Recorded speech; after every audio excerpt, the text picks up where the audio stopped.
Ça c'est ce que je vais manger aujourd'hui. Tanguy Delamotte et François Damiens sont deux skippers qui vont partir sur la Transat Jacques Vabre sur cette IMOCA 60 Initiative Cœur. J'aimerais vraiment savoir comment vont-ils survivre pendant plus de 2 semaines en mer. Ils ont besoin de manger et de boire. On va donc tenter d'en savoir un peu plus. Avec un peu de chance, un membre de l'équipe à terre sera à bord. Eh, c'est Laurent, bonjour. Laurent est le boat captain d'Initiative Cœur. Laurent, j'aimerais en savoir un peu plus sur la nourriture. Comment mange-t-on quand on part 15 jours en mer?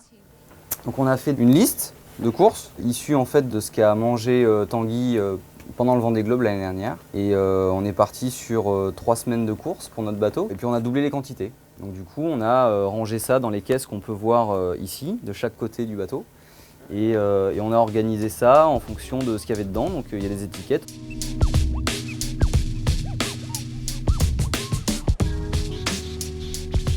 Regardez le petit déjeuner de Tanguy là. Ah ouais. Les petites crêpes sucrées. De sa maman, les petites confitures de Laurent, les scrolls.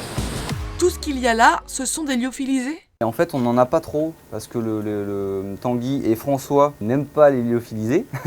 On a de la nourriture sous vide, des conserves et puis des féculents standards. Laurent, combien pèse toute cette nourriture? On estime à peu près le poids total embarqué ici pour la Jacques Vabre à 200 kg de nourriture. C'est un choix voilà, qu'on a fait d'avoir très peu de lyophilisés. Si on avait fait 100% lyophilisés, comme ont sûrement certains teams qui visent la victoire, on peut réduire quasiment de moitié le poids. Et qu'est-ce que Tanguy préfère manger en mer? Tanguy, je sais qu'il a un péché mignon, c'est les bonbons.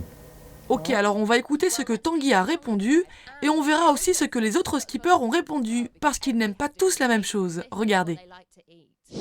Haribo. J'aime bien manger du jambon de Bayonne. Des bonbons, des crocos Haribo. In French, it calls la viande des grisons. Ouais, un petit bout de chocolat. Good French saucisson. Les bonnes sardines de Dornenay. Chicken tikka and apple compote. It's a fresh fruit. J'ai entendu qu'on peut avoir du frais le premier jour. On prend en effet du frais, pas forcément que pour le premier jour, hein, ça peut durer 1 semaine du frais à bord. Alors c'est pas des produits laitiers qu'on met au frigo, c'est sûr, mais on prend des œufs, on prend des fruits, des légumes. C'est le mien celui-là. Non, on divise en deux. Ah, on divise celui-là aujourd'hui. Ouais. On prend tes rêves pour des réalités, hein, Tanguy. Pour faire l'eau à bord, pour faire de l'eau douce, on a l'appareil qu'on voit ici. C'est un désalinisateur, c'est un filtre très fin. On aspire de l'eau de mer, il y a un vérin en fait qui pousse l'eau à travers un filtre et le sel est retenu, il n'y a que de l'eau douce pure qui ressort. Et l'eau douce est stockée dans le petit réservoir qui est ici. L'eau douce est fabriquée ici. Nous, dans notre cas, on va l'utiliser pour faire cuire les pâtes, pour faire réchauffer les plats sous vide au bain-marie et pour faire les quelques lyophilisés qu'on a dans les caisses. Et pour boire aussi, c'est l'eau qu'ils utilisent pour boire. On a donc vu que la nourriture embarquée est bien différente selon les bateaux. Ceux qui partent pour la compétition font attention au poids et préfèrent donc les lyophilisés. D'autres qui partent en course plus pour l'aventure emmènent plutôt du frais. Je crois que je sais sur quel bateau je préférerais être. Beignet au sucre.